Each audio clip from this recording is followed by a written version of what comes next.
everybody, welcome to another video on how to record an album. In this video, I want to talk about something that not many people really talk about, and that is the personal toll that doing long studio projects has on the artist, on the producer, and if it's a band, between the band members. Now, I want to share 2 tips in this video that will help you if you are recording or embarking on a long recording project that takes weeks and weeks.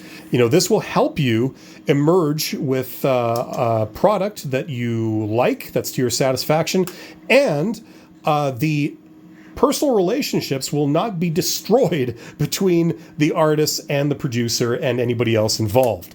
So the first one of these tips I want to share is what I like to call a detour. And that is something that we are encountering on the Johnny Saskatchewan project. We are recording 2 Johnny Saskatchewan albums back to back. And that means 12 songs per album. So that's 24 tracks that we're recording. And we're doing one instrument at a time. So right now we're still working on the drum tracks. And as you can imagine, recording 24 drum tracks is quite grueling.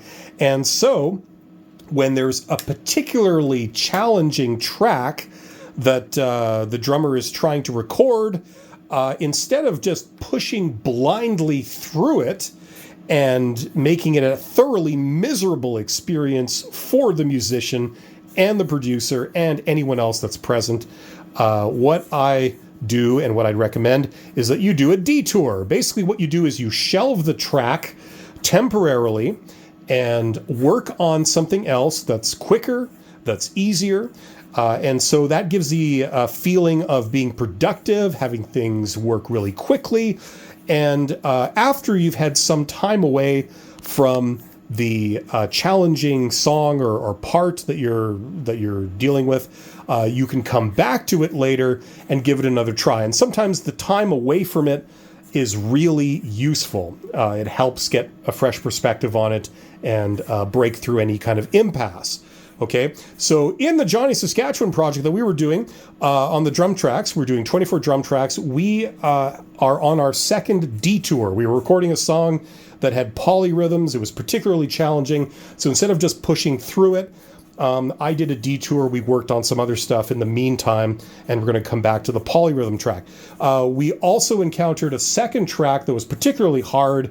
It involved a lot of time signature changes and things, and so rather than push right through that, we went on another detour and did some easier material to maintain the feeling of productivity and good vibes. So that's what I'd recommend to anybody that's facing a similar situation, because this is very real. It's not a coincidence that bands like the Beatles and many others, you know, they go into the studio and then they end up breaking up. You know, and studio is very, very stressful. Now, for the second tip, this is something I like to call a studio break. Now, what I've observed over my recording career of about 35 years is that, there's a limit to the amount of time that an artist and a producer can work together in the studio in a continuous block. And this is something I like to call a studio break, okay? Everybody is going to have their own particular limit. For myself, it's about 4 to 6 weeks. So if you are embarking on a really big studio project and you're going to be needing more than 4 to 6 weeks to complete it, what I'd recommend is you don't try to do it all in one continuous block. Instead, you break it up.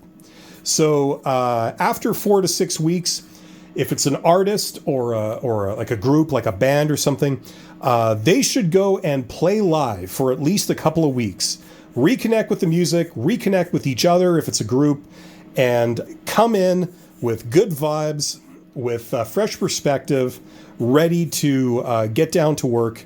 And the break can do people good on multiple levels. So that's something I'd recommend. Don't try to muscle through it. Don't try and go into the studio for 3 continuous months in a row and try and bang something out. Often you can, but the problem is you end up with very strained personal relationships. You end up with a lack of creativity and a lack of inspiration. So it's directly reflected in the product as well as the personal relationships of the people. So everybody's going to have their own value. So figure out what that value is for you and then stick to it. Okay? It's better that you maintain your sanity than just push through on some project and have a lackluster result. So hopefully this makes sense. Let me know in the comments if you can relate to any of these or you've had any personal experiences that are similar to what I'm describing here. Thanks for watching. You guys are awesome, and we'll be back with another video next week. Thanks and take care.